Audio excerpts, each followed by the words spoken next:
Hello दोस्तों, कैसे हो आप सब लोग। एसएससी जेई के लिए जो मोस्ट इम्पोर्टेंट क्वेश्चंस हैं और जो थोड़े चैलेंजिंग क्वेश्चंस हैं उनका हम सॉल्यूशन देख रहे थे। हमने एनवायरनमेंट इंजीनियरिंग को शुरू किया है। आज उसका सेकंड लेक्चर है। आपने अगर फर्स्ट लेक्चर नहीं देखा तो आप उसे देख सकते हो। वीडियो शुरू करने से पहले मैं अपना इंट्रोडक्शन दे देता हूँ। एसएससी जेई 2023 में मेरी 8th रैंक थी। ये मेरा रोल नंबर था और उसके अलावा ये सब एग्ज़ाम्स मैंने क्लियर किए हुए हैं। दोस्तों, ये शो करने का पर्पज़ यह है कि जो आपको कंटेंट प्रोवाइड किया जा रहा है वो सफिशिएंट है, और जैसे मैं आपको पढ़ा रहा हूँ अगर आप उसी तरीके से पढ़ते हैं तो आप भी मेरी तरह ऐसे टॉप रैंक लेके आ सकते हैं। तो ठीक है दोस्तों, अब हम अपना सॉल्यूशन शुरू करते हैं। वैसे हम इजी क्वेश्चंस इसमें नहीं करेंगे, वो आप जो आपके नोट्स हैं उसको रिवाइज करोगे तो उससे भी आपके हो जाएंगे।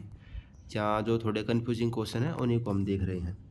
8th number question, which of the following is not true about the PVC pipe. जो पीवीसी की पाइप होती हैं उनके बारे में कौन सा ट्रू नहीं है।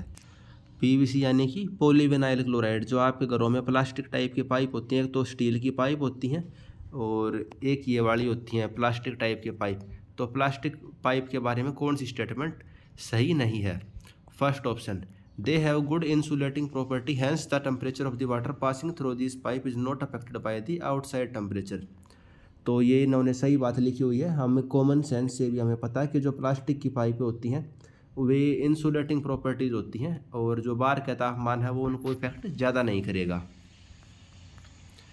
दे possess the high William Hazen constant and it result into adoption of the smaller size of the pipe. तो दोस्तों, जो पीवीसी पाइप होती हैं उनका जो विलियम हैज़न का जो कॉन्स्टेंट होता है वो हाई रहता है। तो इस वजह से क्या होता है, it result into adoption of the smaller size of the pipe. दोस्तों, जो विलियम हैज़न फार्मूला होता है वो आपको पता होगा क्या रहता है। वेलोसिटी के लिए होता है V=K, यानी कि कोई कांस्टेंट होता है, R⁴ 0.63, S⁴ 0.54। तो ये कह रहा है कि जो पीवीसी पाइप है उसमें विलियम हैज़न का जो कांस्टेंट ये K है ये ज़्यादा होगा। तो इसका मतलब क्या, उसकी वेलोसिटी ज़्यादा होगी। वेलोसिटी ज़्यादा होगी तो क्या मतलब डिस्चार्ज ज़्यादा होगा। तो हमें छोटे साइज़ की पाइप की ज़रूरत पड़ेगी, ज़्यादा बड़े साइज़ की हमें पाइप की ज़रूरत नहीं पड़ेगी। तो ये ठीक बात कह रहा है। जो पीवीसी पाइप होती हैं उसका विलियम हैज़न कांस्टेंट ज़्यादा होता है और इस वजह से हमें छोटे साइज़ की पाइप से ही हमारा काम चल जाता है। सी पॉइंट पढ़िए, they possess the low coefficient of expansion as compare to the cast iron और गैल्वनाइज आयरन पाइप। तो जो कास्ट आयरन की पाइप होती हैं, गैल्वनाइज आयरन की पाइप होती हैं, उनके कंपैरिजन में कोफिशिएंट ऑफ एक्सपेंशन उनका कम होता है। तो दोस्तों, ये वाली स्टेटमेंट गलत है। जो पीवीसी पाइप हैं उनका जो कोफिशिएंट ऑफ एक्सपेंशन है वो ज़्यादा रहता है कास्ट आयरन पाइप्स की कंपैरिजन में। डी नंबर ऑप्शन पढ़िए, they have the no problem of incrustation. तो ये बिल्कुल ठीक बात है। वे एक टाइप से प्लास्टिक की बनी हुई होती हैं तो इनक्रस्टेशन की उनके अंदर प्रॉब्लम नहीं आती। जैसे जो दोस्तों जो लोहे की पाइप होती हैं, लोहे की पाइपों में क्या, जैसे आपकी पाइप है तो इधर इसके कुछ जमने लग जाता है, पपड़ी सी या क्या लो, कुछ एक लेयर सी जम जाती है तो इसका साइज़ कम होता जाएगा, धीरे धीरे इसका साइज़ कम होता जाएगा कास्ट आयरन की पाइप के अंदर। लेकिन जो पीवीसी की पाइप है उसमें इनक्रस्टेशन का फिनोमिना नहीं देखने को मिलता, तो इस वजह से ये बढ़िया होती है पीवीसी की पाइप। और हमसे इसमें गलत पूछा हुआ था तो सी ऑप्शन हमारा गलत ऑप्शन हो गया। ये इंपॉर्टेंट पॉइंट है, दे have the high William हैज़न constant and result into the adaption of small size of the PVC. और कोफिशिएंट ऑफ एक्सपेंशन किसका ज़्यादा होएगा, उसका पीवीसी पाइप का ज़्यादा होएगा। 7th number question, which one of the following pair is the incorrectly match. First option पढ़ते हैं, सर्ज अरेस्टर। तो ये किस चीज़ के काम आता है, control the water hammer in the pipelines. तो ये बिल्कुल ठीक बात कही हुई है। सर्ज अरेस्टर की हेल्प से वाटर हैमर को कंट्रोल करते हैं। स्काउर वॉल, टू ड्रेन और empty the pipeline the section. Scour valve यानी कि पाइप को खाली करवाने के लिए काम आता है। जो इनका नाम है उसी के अंदर इसका आंसर भी छुपा हुआ है। जैसे कि सर्ज अरेस्टर, सर्ज का क्या मतलब होता है, सर्ज होता है अचानक से, जैसे कि समुद्र में लहरें उठती हैं उस टाइप से कि वो अचानक से बड़ी लहर आ गई। वैसे ही जैसे पानी की पाइप है, जैसे ये पानी की पाइप है, अचानक से आपने यहाँ पे कुछ ऑब्स्टेकल लगा के, मान लो अचानक से टेप को आपने बंद कर दिया और पानी इसके अंदर फ्लो होने लग रहा है, तो अचानक से यहाँ पे प्रेशर इंक्रीज हो जाता है। तो अचानक से प्रेशर इंक्रीज हो जाएगा तो पाइप फटने की कोशिश करेगी, उसी को हम वाटर हैमर कहते हैं। और उस चीज़ को रोकने के लिए, वो हमारी पाइप को नुकसान ना पहुंचाए, तो हम सर्ज अरेस्टर का यूज करते हैं वाटर हैमर को कंट्रोल करने के लिए। स्काउर वॉल, नाम में ही पता चल रहा है, स्काउर हो गया। स्काउर यानी कि जो नीचे का जो बिल्कुल बॉटम मोस्ट पार्ट होता है, तो जहाँ जैसे इरीगेशन में भी आप स्काउरिंग वगैरह पढ़ते होगे, तो स्काउरिंग का मतलब होता है किसी चीज़ को खुरचना एक टाइप से। तो जैसे इरीगेशन हो गया, वाटर के ड्रम में हम स्काउरिंग का इस्तेमाल करते हैं, तो किसी चीज़ को खाली करने, जैसे पाइप का जो सबसे नीचे वाला सेक्शन है, या आपके जैसे पाइप है, इस पाइप के नीचे मिट्टी वगैरह जो जम जाती है, उसको खुरच के बाहर निकालना एक टाइप से, उस सेंस में आप इस चीज़ को समझ सकते हो।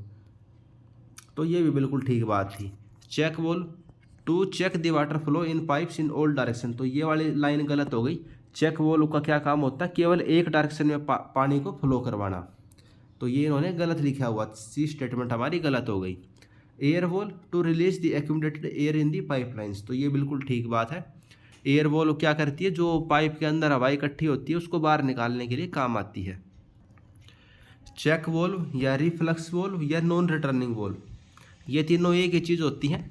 जैसे कि आप इस डायग्राम में देखिए, पानी इधर से आने लग रहा है, जब पानी इधर आएगा तो ये क्या होएगी, इस तरफ हो जाएगी, जो ये वॉल्व सी दिख रही है आपको।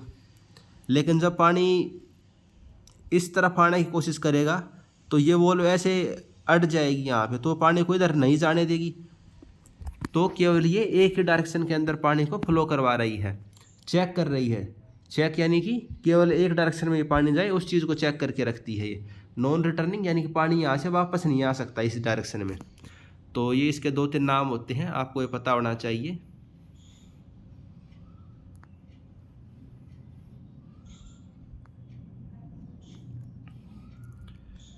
उसके अलावा दोस्तों, एनवायरनमेंट इंजीनियरिंग के अंदर हम थ्योरेटिकल ऑक्सीजन डिमांड को भी निकालते हैं। एक होती है ऑक्सीजन डिमांड। ऑक्सीजन डिमांड यानी कि उस चीज़ को डिकम्पोजिशन होने में या उसका ऑक्सीडेशन वगैरह होने में उसको कितनी ऑक्सीजन की रिक्वायरमेंट पड़ रही है, वो हो गई ऑक्सीजन। ये कितने टाइप की होती हैं, एक इसमें COD होती है, एक BOD होती है, और एक होती है TOD। TOD यानी कि थ्योरेटिकल, यानी कि अगर हम उसकी कैलकुलेशन हम निकालने के लिए बैठेंगे तो मैक्सिमम टू मैक्सिमम थ्योरेटिकल के हिसाब से वो कितनी ऑक्सीजन लगेगी उसको डिकम्पोज होने में। BOD का क्या मतलब है, B मतलब बायोकेमिकल, B मतलब, ये बहुत इंपॉर्टेंट पॉइंट है, इसमें B का मतलब बायोकेमिकल होता है। ये बायोलॉजी वगैरह नहीं है, ये बायोकेमिकल है, इसके अंदर केमिकल शब्द का इस्तेमाल हो रखा है। BOD के अंदर हम केवल ऑर्गेनिक मैटर को डिकम्पोज करने के लिए कितनी ऑक्सीजन चाहिए वो निकालते हैं, और COD के अंदर हम क्या निकालते हैं, ऑर्गेनिक प्लस इनऑर्गेनिक मटेरियल को डिकम्पोज होने में कितनी ऑक्सीजन चाहिए, उस चीज़ को हम निकालते हैं। तो दोस्तों, एक क्वेश्चन बहुत बार आता है पेपर के अंदर थ्योरेटिकल ऑक्सीजन डिमांड के लिए, वो ग्लूकोज का क्वेश्चन होता है। आपको दोस्तों ग्लूकोज का फॉर्मूला पता होना चाहिए। ग्लूकोज होता है C6H12O6। ये 6 ऑक्सीजन के मॉलिक्यूल के साथ रिएक्ट कर 6 वाटर के मॉलिक्यूल और 6 कार्बन डाइऑक्साइड के मॉलिक्यूल्स को देता है। ये केमिकल रिएक्शन दोस्तों आपको पता होनी चाहिए, तभी आप इस चीज़ को निकाल पाओगे। और जो मॉलिक्यूलर वेट है वो भी आपको पता होना चाहिए। जैसे कार्बन के एक एटम के अंदर कितना होता है, 12 ग्राम वजन होता है। हाइड्रोजन के एक एटम में 1 ग्राम वजन होता है। ऑक्सीजन के एक एटम में 16 ग्राम वजन होता है। तो आप C6H12O6 वो आप निकाल सकते हो। 6 कार्बन, 12 हाइड्रोजन, 6 ऑक्सीजन, 180 ग्राम। 180 ग्राम ग्लूकोज कितनी ऑक्सीजन के साथ रिएक्ट करेगा, 6CO2, यानी कि 32 × 6 यानी कि 192 ग्राम उसको ऑक्सीजन चाहिए। पेपर में आपसे ये भी पूछ सकता है कि वो कितना पानी रिलीज करेगा या फिर कितनी कार्बन डाइऑक्साइड वो रिलीज करेगा। तो ये पूरी रिएक्शन आपको पता होनी चाहिए। तो जैसे कि हमें रिएक्शन में पता चल गया कि 180 ग्राम ग्लूकोज के लिए 192 ग्राम ऑक्सीजन चाहिए। तो जैसे क्वेश्चन में हमें 500 ग्राम ग्लूकोज के लिए कितनी चाहिए होगी, तो 192/180 × 500, जो यूनिटरी मेथड है उससे हमने इस चीज़ को निकाल दिया। उसके अलावा दोस्तों, COD के बारे में आप इस पॉइंट को रीड कर सकते हैं। COD is of the raw water is use to measure the content of organic matter in the waste water. COD के अंदर आप बायोडिग्रेडेबल और नॉन बायोडिग्रेडेबल जो ऑर्गेनिक मैटर है उसकी प्रेजेंस को मेजर करते हो। और जो COD का टेस्ट है उसको हम डाइक्रोमेट टेस्ट भी बोलते हैं। ये वाला पॉइंट बहुत ज़्यादा इंपॉर्टेंट है, पेपर में आपसे पूछ सकता है कि डाइक्रोमेट टेस्ट को हम किसे बोलते हैं, तो डाइक्रोमेट टेस्ट मतलब COD का test. 13 number question, the colour of the stale and septic sewage. Stale यानी कि काफ़ी पुराना हो गया, सेप्टिक यानी कि जो सीवर वगैरह में सीवेज होता है उसका कलर क्या होता है, तो दोस्तों उसका कलर होगा ब्लैक या डार्क ब्राउन। और जो फ्रेश सीवेज होगा उसका कलर क्या होगा, फ्रेश वाले का ग्रे होता है, लेकिन अगर वो बासी हो गया या फिर सीवर में बहुत टाइम से तो ब्लैक कलर का हो जाएगा वो। Question number 1, under the natural condition of flow an unpolluted river में कंटेन। तो नेचुरल फ्लो ऑफ कंडीशंस हैं और किसी रिवर के अंदर, नेचुरल कंडीशंस में किसी रिवर के अंदर डिजोल्व ऑक्सीजन कब सबसे ज़्यादा होगी, तो दोस्तों उसके अंदर जो डिजोल्व ऑक्सीजन है समर के अंदर वो विंटर से कम रहेगी। डिजोल्व ऑक्सीजन कब ज़्यादा रहेगी, सर्दियों के अंदर ऑक्सीजन नदी के अंदर ज़्यादा रहेगी इन कंपेयर टू समर। लेकिन अगर आपसे ये पूछा हुआ दिन के दौरान कब सबसे ज़्यादा होगी, तो किसी पर्टिकुलर डे के दौरान दोपहर के टाइम सबसे ज़्यादा होगी।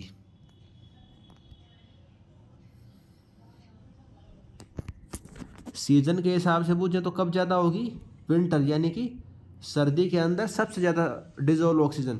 लेकिन अगर एक दिन के बारे में कहें तो कब, आफ्टरनून में, यानी कि दोपहर के टाइम नदी में सबसे ज़्यादा ऑक्सीजन रहेगी। दोपहर के टाइम क्यों रहेगी, क्योंकि सनलाइट नदी को पूरी मिलेगी, उसके अंदर जो अलगी वगैरह है फोटोसिंथेसिस की रिएक्शन पूरी हो जाएगी और काफ़ी सारी ऑक्सीजन रिलीज होती है, तो इस वजह से आफ्टरनून में ज़्यादा ऑक्सीजन मिलेगी आपको। और जो फ्रेश वाटर की लेक है उसके अंदर ऑक्सीजन ज़्यादा होगी, समुद्र के पानी में ऑक्सीजन कम रहती है। Question number 2, the main gas liberated from the anaerobic sludge digester. तो एनएरोबिक जो स्लज का डाइजेशन करते हैं हम, तो कौन सी गैस निकलती है, तो दोस्तों मीथेन गैस निकलती है, जिसको हम गोबर गैस भी बोलते हैं, CH4। इसके अंदर सबसे ज़्यादा कंटेंट होता है मीथेन का और 30% इसके अंदर कार्बन डाइऑक्साइड होती है और छोटी मोटी और गैस भी होती हैं, जैसे कि हाइड्रोजन सल्फाइड जो कि सड़े हुए अंडों जैसी स्मेल होती है, जिसकी नाइट्रोजन ऑक्साइड वगैरह भी और गैसेज होती हैं। जो स्लज के डाइजेशन का प्रोसेस होता है उसके अंदर कौन कौन से स्टेज होते हैं वो हम देख लेते हैं, क्योंकि ये पेपर में आपके आ सकता है। आपका दोस्तों पहला स्टेप होता है हाइड्रोलिसिस का। हाइड्रोलिसिस के अंदर क्या होता है, जो ऑर्गेनिक मैटर होते हैं जैसे प्रोटीन हो गया, सेलुलोज हो गया, वे सब किस में कन्वर्ट हो जाते हैं, एक्स्ट्रा सेलुलर एंजाइम्स के अंदर। वो एक्स्ट्रा सेलुलर जो एंजाइम है उनको सिंपल सोलुबल ऑर्गेनिक मैटर के अंदर कन्वर्ट कर देते हैं। हाइड्रोलिसिस पहला स्टेप रहेगा फर्मेंटेशन प्रोसेस का, या फिर जो सैलिटाइजेशन का प्रोसेस है। जो कॉम्प्लेक्स कंपाउंड थे, यानी कि जो सीवेज के अंदर कॉम्प्लेक्स कंपाउंड थे जैसे कि प्रोटीन वगैरह, उनको हमने सिंपल सोलुबल ऑर्गेनिक मैटर में कन्वर्ट कर लिया। सेकंड स्टेप क्या रहेगा, फर्मेंटेशन का। इसको हम क्या भी बोलते हैं, एसिडोजेनेसिस बोलते हैं। एसिडोजेनेसिस क्यों बोलेंगे, जो सिंपल और ऑर्गेनिक मैटर है वे किस चीज़ में कन्वर्ट हो जाएंगे, एसिटिक एसिड के अंदर, हाइड्रोजन में, और कार्बन डाइऑक्साइड ऑक्साइड के अंदर कन्वर्ट हो जाते हैं। और इसको कन्वर्ट कौन करेगा, एसिडोजेनिक बैक्टीरिया कन्वर्ट करेगा। थर्ड स्टेप होता है मीथेन के फॉर्मेशन का। इसको मिथेनोजेनेसिस भी बोलते हैं। जो एसिटिक एसिड यहाँ पे बना था ना सेकंड स्टेप में, वो किस चीज़ के अंदर कन्वर्ट हो जाता है, वो मीथेन और कार्बन डाइऑक्साइड के अंदर कन्वर्ट हो जाता है। और जो हाइड्रोजन बनी थी वहाँ पे वो किस में कन्वर्ट हो जाएगी, वो कार्बन डाइऑक्साइड एंड मीथेन के अंदर कन्वर्ट हो जाएगी।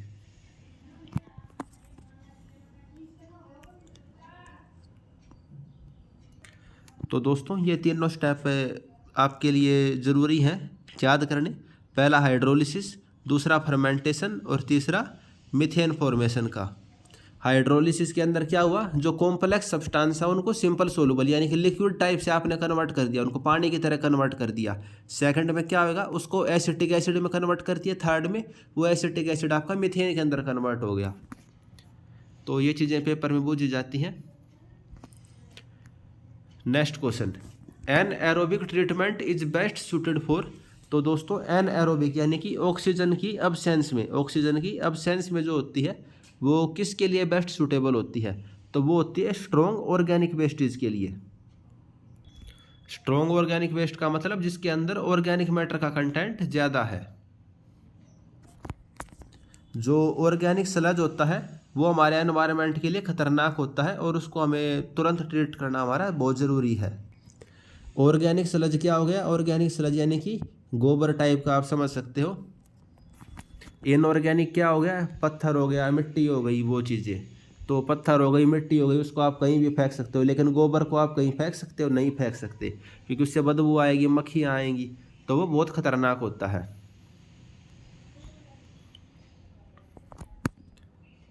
तो दोस्तों biological sludge being less organic in nature is digested aerobically due to which some of case endogenic respiration is also observe during the digestion. तो जिसके अंदर ऑर्गेनिक का कंटेंट कम है तो उसको हम एरोबिकली भी डाइजेस्ट कर सकते हैं, यानी कि ऑक्सीजन की प्रेजेंस में उसको हम वो डाइजेस्ट करवा सकते हैं जिसके अंदर ऑर्गेनिक का कंटेंट कम है। लेकिन जिसके अंदर ऑर्गेनिक का कंटेंट ज़्यादा होएगा, when the raw sludge is highly organic in nature, digested anaerobically, as if digested aerobically result in the uncontrolled growth of the microorganisms। ऐसा स्लज जिसके अंदर ऑर्गेनिक कंटेंट ज़्यादा होगा, अगर हमने उसको ऑक्सीजन की प्रेजेंस में रिएक्ट करवाया तो माइक्रो ऑर्गेनिजम्स की ग्रोथ उसके अंदर बहुत ज़्यादा हो जाती है, अनकंट्रोल हो जाती है। तो उस चीज़ को हम ऑक्सीजन की प्रेजेंस में वो चीज़ नहीं करवा सकते, तो उसको हमें कैसे करवाना पड़ेगा? एनएरोबिकली यानी कि ऑक्सीजन की अब्सेंस में करवाना पड़ेगा उसको। ऑक्सीजन मिल गई तो अनकंट्रोल ग्रोथ हो जाएगी माइक्रो ऑर्गेनिजम्स की। और एनएरोबिक रिएक्शन के क्या फ़ायदे? मीथेन गैस निकलेगी। मीथेन गैस के जो 3 प्रोसेस थे वो आपको बताए थे, हाइड्रोलिसिस, फिर एसिडोजेनेसिस, फिर मिथेनोजेनेसिस। और एनएरोबिक से हमें खाद भी मिलती है, जिसको ये मैन्योर लिखा हुआ है। 4th number question, for providing an Indian type water closet. Water closet यानी कि जो टॉयलेट होती है, वॉशरूम होती है, एक इंडियन होती है, एक इंग्लिश टाइप की, वेस्टर्न टाइप की होती है। तो हमसे क्वेश्चन किसके बारे में पूछा गया है? इंडियन टाइप के बारे में। RCC slab in the toilet portion. तो जो आरसीसी स्लैब होगी आपके टॉयलेट के पोर्शन की, वो हम किस टाइप से डिज़ाइन करते हैं? तो उसको हम क्या करते हैं दोस्तों, 50 सेंटीमीटर से शंख करवाते हैं। शंख यानी कि नीचे बैठा के वो करवाते हैं उसको। इसको आप किस तरीके से समझ सकते हो? जैसे कि यह आपके घर की स्लैब हो गई, जो इंग्लिश टाइप की समझते हैं। पहले तो इंग्लिश टाइप की कैसी होती है? इंग्लिश टाइप की कुछ ऐसी होती है। ये आपकी इंग्लिश टॉयलेट है, ठीक है। इंग्लिश टॉयलेट ऐसी होती है ना आपकी। तो क्या हुआ, आपने टॉयलेट वगैरह की, सिंपल इसके अंदर ऐसे चली गई और इधर से पाइप वगैरह से आपने उस चीज़ को बाहर निकाल दिया। ये तो हो गई इंग्लिश टॉयलेट। लेकिन इंडियन टॉयलेट क्या होती है? उसमें जो बैठने की सीट होती है वो यहाँ होती है, यहाँ होती है ना इंडियन टाइप के बैठने की सीट, और वो उखड़ू बैठना पड़ता है अपने को। तो उसके अंदर क्या होता है, जो उसका गड्ढा वगैरह होता है वो इस टाइप से होता है। वेस्टर्न वाली में तो सारा सिस्टम आपने ऊपर ऊपर बना दिया, लेकिन इंडियन वाली में आपको सारा सिस्टम ये नीचे नीचे बनाना पड़ेगा। तो ये जो आपके कमरे की स्लैब ऐसे थी, तो जो टॉयलेट वाला पोर्शन है वहाँ आपको स्लैब थोड़ी नीचे देनी पड़ती है। कितनी नीचे देनी पड़ेगी आपको? 50 सेंटीमीटर नीचे देनी पड़ेगी। और ये भी एक मेन रीज़न है, जैसे आजकल आप फ्लैट वगैरह खरीदते हो या फिर जो किराए पे लोग रहते होगे तो सबको इंग्लिश टॉयलेट ही मिलती है, इंडियन टाइप की टॉयलेट नहीं मिलती। क्यों नहीं मिलती? क्योंकि उनका कंस्ट्रक्शन थोड़ा महंगा होता है, हमें 50 सेंटीमीटर वो स्लैब नीचे करनी पड़ती है। तो बहुत सारे लोग इस टाइप के को बनवाते नहीं है, वो सीधी वेस्टर्न टाइप को ही बनवा देते हैं। तो उसका ऐसा कोई रीज़न नहीं होता कि उन्हें इंडियन वाले से दुश्मनी है, उसका मतलब वो इकोनॉमिक पॉइंट ऑफ व्यू से वो इंग्लिश वाले को यूज़ करवा देते हैं अपने घर में। Sunken slab are used in toilet, bathroom and washing place where we have washing machines. Purpose of having a sunken slab is to conceal all the pipe below the floor. Water closet slab is generally sunk by 50 centimeter below the general floor level for Indian type water closet. जो Indian type की water closet है उनको हम 50 centimetre से संक करवा देते हैं। जैसे आपके घर की स्लैब ये जा रखी है, यहाँ आपका कोई टॉयलेट वगैरह है तो ऐसे जाएगी ये स्लैब, यहाँ आपकी वो टॉयलेट आ गई। ये इंडियन वाले की बात चल रही है कुछ इस टाइप से, जो इंडियन वाले तो ऐसे रहती है। इंग्लिश वाली बनानी होगी तो वो ऊपर ऊपर ऐसे बन जाएगी वो।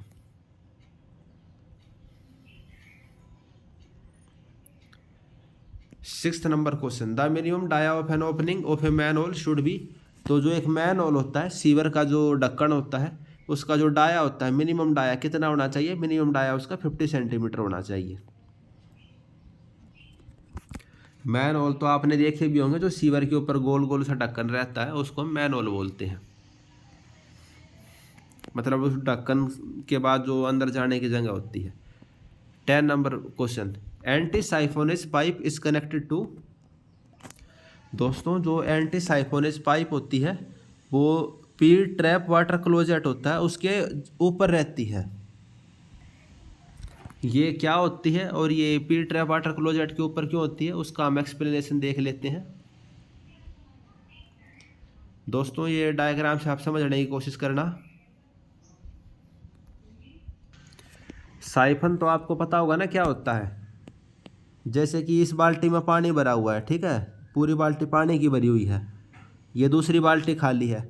आप बचपन में क्या करते थे, आपने एक पाइप लिया ऐसे, अपने मुंह से थोड़ा सा पानी खींचा, इस बाल्टी में से अपने आप पानी फिर बिना किसी मोटर के इस पाइप से ऐसे, इस पाइप में से पानी इसमें से जाने लग जाता था ना। तो वो हो गया साइफोनिक एक्शन। क्या हो गया, उस चीज़ को हम क्या बोलेंगे? साइफोनिक एक्शन बोलते हैं उसको। इरिगेशन में, फ्लूइड में इस चीज़ को हम बहुत पढ़ते हैं। सिंपल तरीका जो आप बचपन में करते थे वो ये है कि भाई आपने मुंह से थोड़ा सा पानी खींचा और इस पाइप को ज़मीन पर रख दिया, वो पानी अपने आप इसमें से आके गिरता रहेगा। अब क्वेश्चन में इस वाटर ट्रैप में और हमारे घर में इस चीज़ का क्या तुक है, तो वो आप समझने की कोशिश करना क्या तुक है। इस डायग्राम में आप ऐसे समझो, ये सेकंड फ्लोर है, ये फर्स्ट फ्लोर है, ठीक है। ये सेकंड फ्लोर का टॉयलेट है, ये फर्स्ट फ्लोर का टॉयलेट है। चलो इस चीज़ को रहने दो, इसमें फर्स्ट सेकंड फ्लोर का कोई रोल नहीं है। बस आप एक डायग्राम को ही देख लो इसमें से। जैसे ये आपके टॉयलेट है, आपने टॉयलेट करने के बाद फ्लश किया, तो फ्लश करते हैं तो क्या होता है, 25-30 लीटर पानी अचानक से सारा बह के ऐसे जाने लगता है, ठीक है। आप फ्लश करते हो तो क्या होता है, आपने जैसे ही फ्लश का बटन दबाया, ढेर सारा पानी निकलता है टॉयलेट के अंदर। और जो आपका सीवेज होता है, जो गोबर होता है, उसको क्या करता है, वो अपने साथ बहा के लेके चला जाता है। लेकिन जो मैंने आपको साइफोनिक एक्शन बताया उसमें क्या होता था, आप इस बाल्टी में से आपने पानी को खींचा, तो इस पाइप में एक बार पानी बहना शुरू हो गया तो अपने साथ और पानी को भी साथ साथ बह के लेके जाना शुरू कर देता है ना। तो इस डायग्राम में आप ऐसे देखो, जैसे आपने फ्लश किया, ढेर सारा पानी बह के ऐसे निकल के पानी ऐसे जाएगा, तो अपने साथ ये क्या करेगा, जो हवा वगैरह है और जितना भी पानी है वो सब कुछ खींच लेगा।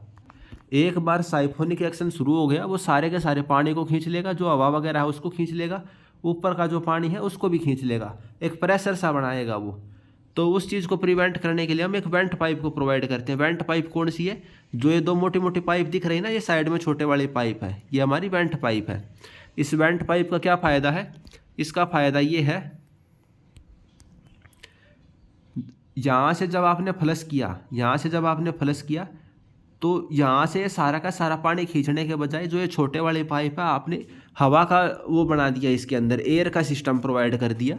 ये पानी को खींचने के बजाय इस पाइप से हवा को खींच के ऐसे बाहर लेके जाएगा। और हवा तो आपको पता, वो ऊपर छत के ऊपर कनेक्शन दे देते हैं, कितनी भी हवा खींचते रहे, एक बार वो साइफोनिक एक्शन बंद हो जाता है।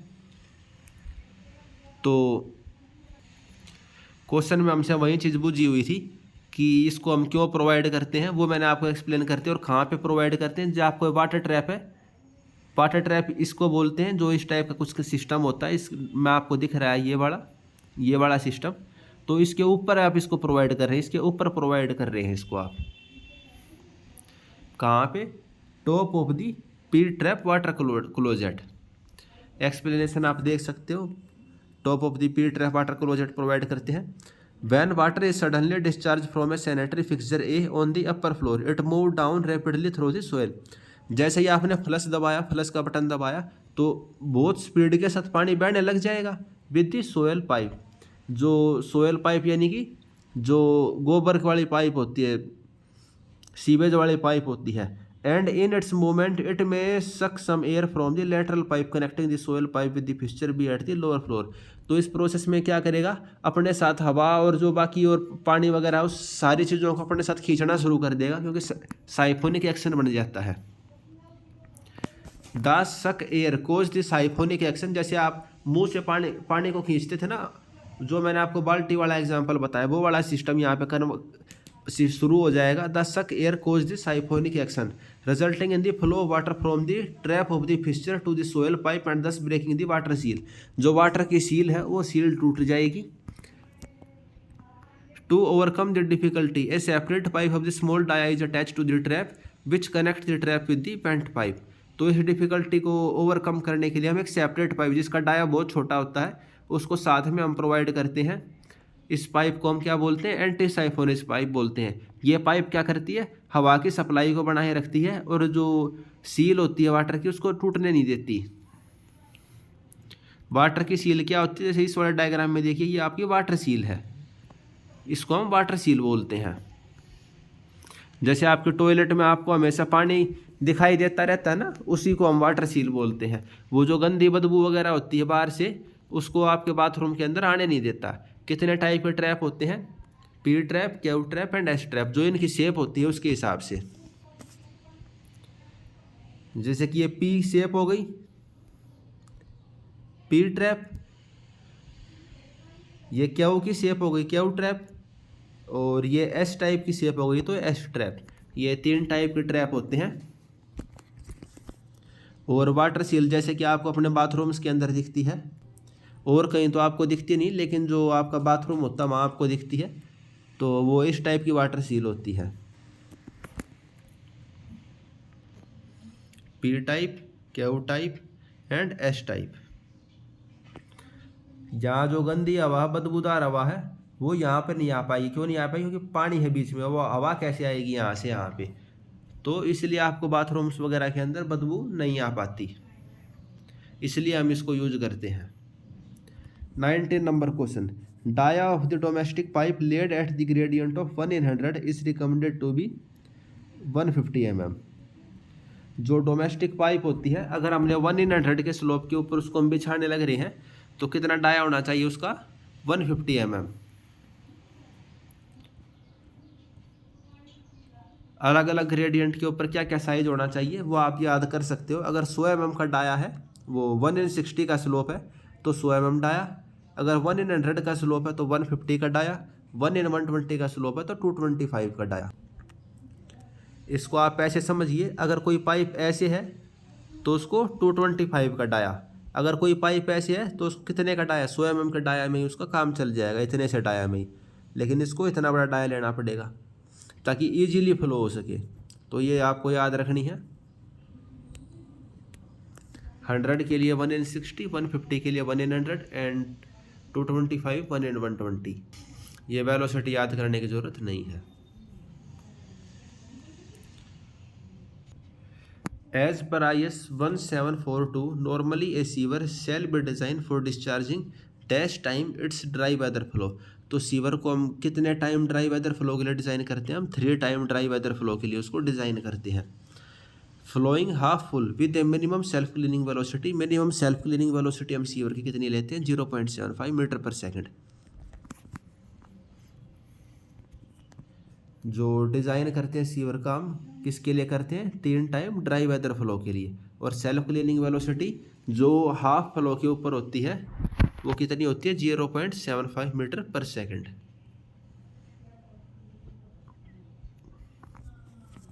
नेक्स्ट क्वेश्चन, एक सर्कुलर सीवर है जिसका डाया डी है, तो उसके बारे में कौन सी स्टेटमेंट करेक्ट है। Maximum discharge is obtain when the depth of flow is 0.81। तो दोस्तों ये गलत स्टेटमेंट है।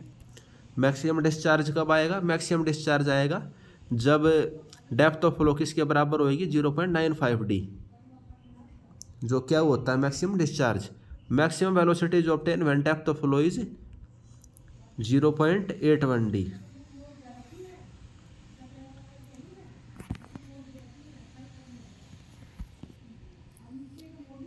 जो small D by capital D का जो रेशो है वो 0.81 के इक्वल होगा तब क्या होगी मैक्सिमम वेलोसिटी। जब ये 0.95 के इक्वल होगा तब क्या होगा मैक्सिमम डिस्चार्ज होगा। सर्कुलर सीवर के अंदर दोस्तों आप देख सकते हो जो small D by capital D का रेशो क्या होता है half 1 minus cos alpha by 2। ये स्मॉल डी क्या है, जैसे आपका कोई ये सीवर है, ये डी डेप्थ तक भरा हुआ है और कैपिटल डी क्या है, ये इसका कंप्लीट डाया है। तो जो small D by capital D का रेशो है ये बहुत इंपॉर्टेंट पॉइंट है, आपको याद रखना है half 1 minus cos alpha by 2। वैसे ही पेरीमीटर का रेशो, वैसे ही रेडी आर बाई आर का, और वैसे ही एरिया बाई कैपिटल एरिया का। ये स्मॉल ए क्या है, जैसे ये सर है और इसमें इतना पानी है, तो जो ये वाला एरिया है दिस एरिया डिवाइड बाई जो इसका कंप्लीट एरिया है, उसका रेशो कितना होगा alpha by 360 minus sine alpha by 2 पाई। इसको याद करने का तरीका क्या था, मैंने तो ऐसे करा हुआ था कि जो एंगल है जो अल्फा है वो हमेशा ऊपर आएगा। जैसे पेरीमीटर में भी अल्फा ऊपर आ रखा है अल्फा बाई 360, वैसे इसमें भी alpha by 360 minus sine alpha by 2 pi, alpha वाला पार्ट ऊपर आ रखा है। फिर आप मैक्सिमम डिस्चार्ज के लिए कंडीशन देख सकते हो। मैक्सिमम डिस्चार्ज कब होएगा, जब स्मॉल बाई जो डी है वो 0.95 कैपिटल डी के बराबर होगा, और ये अल्फा एंगल कितना बनेगा 308 डिग्री, ये भी आपको याद होना चाहिए। मैक्सिमम वेलोसिटी कब होएगी, जब small D by capital D किसके बराबर होगा 0.81, और एंगल कितना बनेगा 257 के इक्वल बनेगा। ये अल्फा एंगल क्या है, अल्फा एंगल इसमें आप देख सकते हो, जैसे ये डी डेप्थ तक इसमें पानी भरा हुआ है तो जो ये एंगल बनेगा ये अल्फा एंगल होगा।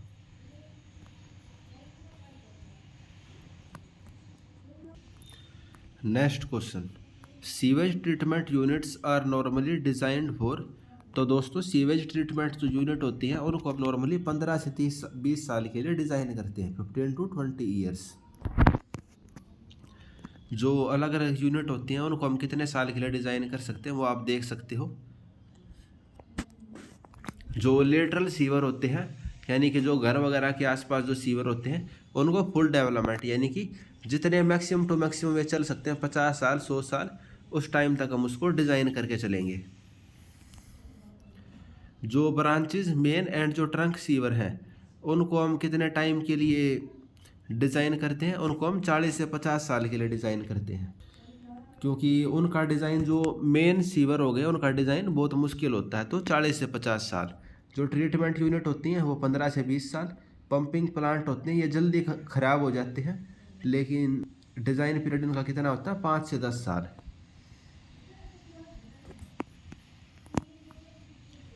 Next question, the detention period for the oxidation pond is usually kept as.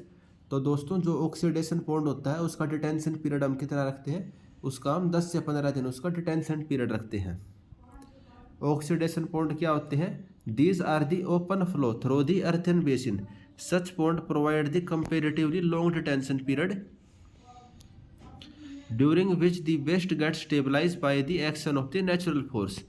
तो दोस्तों ऑक्सीडेशन पॉन्ड कुछ नहीं होता, ज़मीन के अंदर बस एक गड्ढा टाइप के लो आप, 1 से 1.5 मीटर का गड्ढा कर देते हैं, लेकिन उसकी लेंथ बहुत ज़्यादा होती है, 500-600 मीटर उसकी लेंथ होती है। टाइम के साथ वो अपने आप स्टेबलाइज हो जाता है, नेचुरल एक्शन की वजह से उसका जो BOD होता है वो ख़त्म हो जाता है। आप देख सकते हो इसकी BOD रिमूवल एफिशिएंसी होती है 80 से 90%, यानी कि जो इसका बायोकेमिकल ऑक्सीजन डिमांड होती है वो 80 से 90% हम ख़त्म कर देते हैं। फॉर एग्ज़ाम्पल अगर कोई वेस्ट है, वो वेस्ट पहले क्या था 100 किलो की ऑक्सीजन मांगता था अपने लिए, तो ऑक्सीडेशन पॉन्ड के थ्रू उसको हमने स्टेबलाइजेशन करने के बाद वो कितनी ऑक्सीजन मांगेगा, बस 10 किलो ऑक्सीजन मांगेगा अपने लिए, यानी एनवायरनमेंट के लिए वो कम खतरनाक रहा है एक टाइप से। ऑक्सीडेशन पॉन्ड के अंदर क्या होता है, सिम्बायोसिस एग्जिस्ट करता है, ये बहुत इंपॉर्टेंट पॉइंट है। In a aerobic pond stabilization, इसके अंदर एरोबिक बैक्टीरिया के थ्रू स्टेबलाइजेशन करते हैं हम। Oxygen demand is meet by combine action of algae and other micro organisms. तो अलगी और जो दूसरे माइक्रो ऑर्गेनिजम्स हैं उनके कंबाइन एक्शन के थ्रू हम इसको ऑक्सीजन डिमांड को सेटिस्फाई करते हैं। इसको हम अलगी सिम्बायोसिस भी कहते हैं। सिम्बायोसिस क्या होती है? दो सब्सटेंस होते हैं, जैसे एक ए है एक बी है।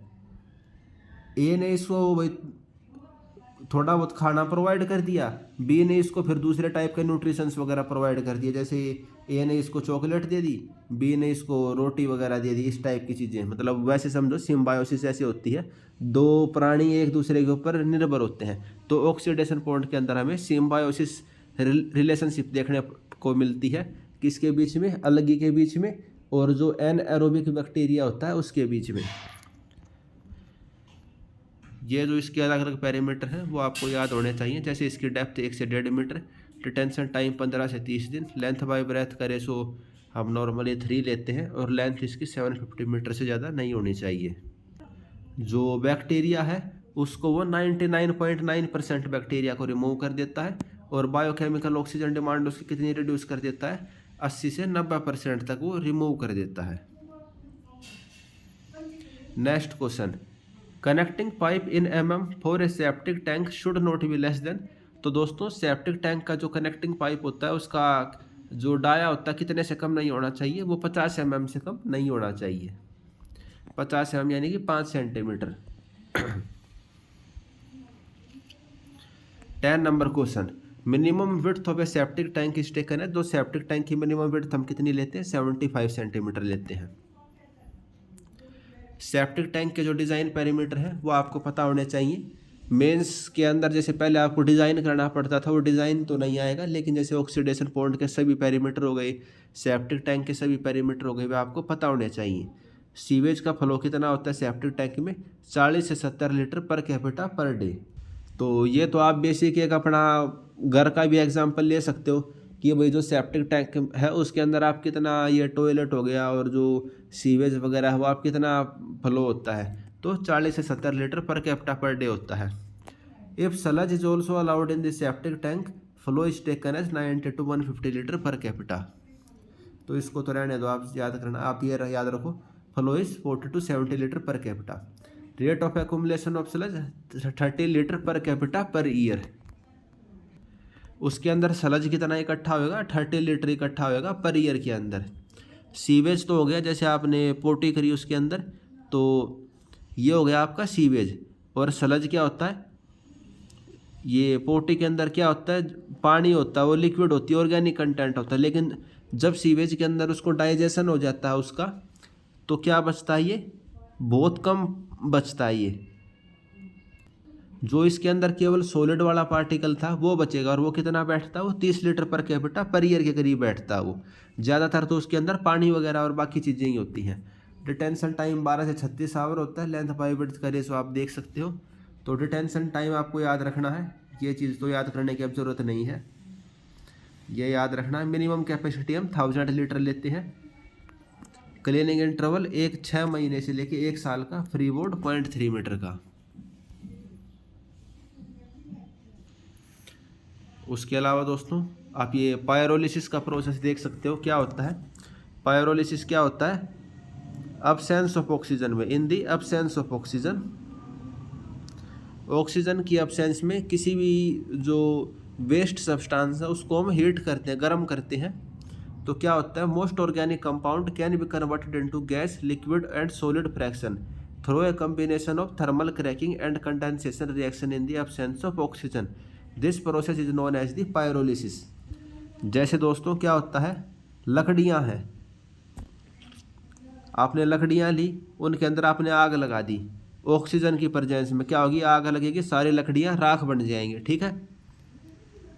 अब आपने लकड़ियाँ ली, चैम्बर के अंदर बंद करी, अब हीट करी इसको। अब आपने हीट कर दिया, तापमान 1000 डिग्री 2000 डिग्री जितना भी करना था वो तापमान आपने कर दिया। तो क्या होगा? ऑक्सीजन तो है नहीं, अब ये लकड़ियाँ जल तो सकती नहीं, जलेंगी नहीं तो राख भी नहीं बनेंगे, तो इसका क्या हो जाता है?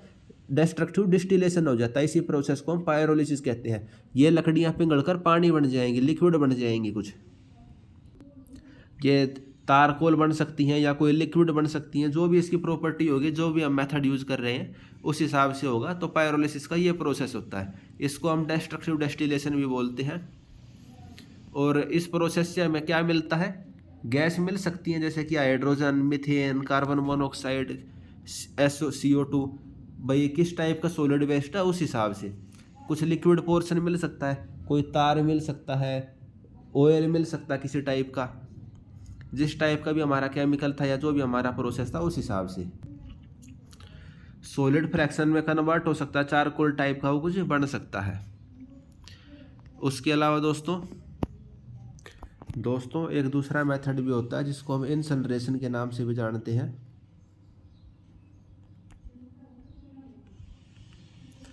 पायरोलिसिस और इनसिनरेशन के अंदर डिफरेंस क्या होता है? पायरोलिसिस के अंदर तो हम ऑक्सीजन की एब्सेंस में कर रहे थे, इनसिनरेशन के अंदर क्या होता है? ऑक्सीजन की प्रेजेंस के अंदर करते हैं। इनसिनरेशन के अंदर क्या होता है? बहुत ज़्यादा हाई टेम्परेचर होता है इनसिनरेशन में, बहुत ज़्यादा हाई टेम्परेचर जैसे 1000 डिग्री सेल्सियस। लेकिन पायरोलिसिस के अंदर कितना तापमान लेते हैं हम? 400 से 500 डिग्री के आसपास, 400 से 500 डिग्री के आसपास। और इसमें हमें क्या मिलती है? जैसे liquid fraction, solid fraction, gas steam और नॉर्मली लो मोलिकुलर वेट के कंपाउंड मिलते हैं। लेकिन इनसिनरेशन के अंदर हमें क्या मिलती है? राख वगैरह मिलती है। और इनसिनरेशन के दो मेथड होते हैं, एक तो होता है फ्लूइडाइज बेड इनसिनरेशन और एक होता है incineration with the heat recovery. और दोस्तों इनसिनरेशन का यूज क्या होता है? जो हमारा वेस्ट होता है उसकी क्वांटिटी को हमें कम करना। जैसे कि 100 किलो वेस्ट है, हम उस 100 किलो वेस्ट को केवल 10 किलो वेस्ट के अंदर कन्वर्ट कर देंगे। एक तो मेथड होता है फ्लूइड बेड इनसिनरेशन। फ्लूइड यानी कि लिक्विड, आप समझ सकते हो नाम से। मान लो कोई कूड़ा है, वो गीला कूड़ा है, पानी की क्वांटिटी उसके अंदर ज़्यादा है, तो हम क्या करते हैं? उसको डीवाटराइज करते हैं उसको। Fluid bed incineration is use to dewater the wet sludge.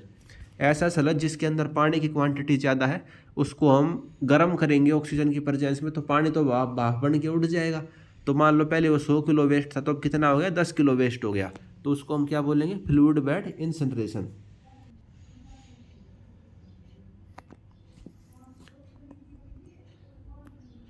और दूसरा मेथड क्या होता है? Incineration with the heat recovery. तो इस मेथड के अंदर क्या होता है? जो हीट प्रोड्यूस होती है during the burning of refuse is use in the form of stream power for running the turbine to generate the electricity. जैसे कि कोई वेस्ट है, जैसे गोबर के उपले हैं या कोई लकड़ियां हैं, तो इस टाइप का जो वेस्ट है उसको हमने जलाया ऑक्सीजन की प्रेजेंस में, तो एक बार उसके अंदर आग लग जाएगी तो क्या होगा? वो तो जलता रहेगा। तो जो उसकी एनर्जी है, उस हीट है, हीट की मदद से हमने टरबाइन को चलाने के लिए उसकी हमने हेल्प ले ली, रनिंग द टरबाइन। और उससे हम क्या प्रोड्यूस कर सकते हैं? उससे हम इलेक्ट्रिसिटी को प्रोड्यूस कर सकते हैं। तो उसको हम क्या बोलेंगे? Incineration with the heat recovery. और ये वाला मेथड हम कहाँ पे यूज करते हैं? This method is use in the country like USA, where calorific value of the refuse is high and hence suitable for the burning. उसकी कैलोरीफिक वैल्यू ज़्यादा होती है वेस्ट की, और बर्निंग के लिए वो सूटेबल होता है।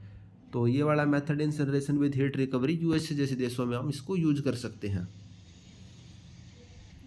Next question, aerobic attach growth process is classified under. तो एरोबिक अटैच ग्रोथ प्रोसेस होता है वो किसके अंदर आता है? वो बायोलॉजिकल ट्रीटमेंट के अंडर आता है। बायोलॉजिकल ट्रीटमेंट यानी उसकी मेन जो किसके अंडर आता है? Biological treatment. और इसके अंदर कौन से दो आ गए? एक इसमें एरोबिक और एक anaerobic. Aerobic attach growth process as well as suspended growth system both come under the biological treatment of the sewage. तो दोस्तों ठीक है, आज इस वीडियो में हम इतना ही करते हैं, और क्वेश्चन हम नेक्स्ट वीडियो से देखेंगे। आई होप आपको काफ़ी नई चीज़ें सीखने को मिली होंगी। आप इस वीडियो को अपने फ्रेंड्स के साथ, और जो आपके टेलीग्राम ग्रुप्स में आप जुड़े हुए हो जहाँ सिविल इंजीनियरिंग की और SSC JEE से रिलेटेड एग्ज़ाम्स की तैयारी करते हैं, तो आप इस चीज़ को शेयर कर सकते हैं। और अगर आपका कोई सजेशन वगैरह है तो आप कमेंट कर दीजिए।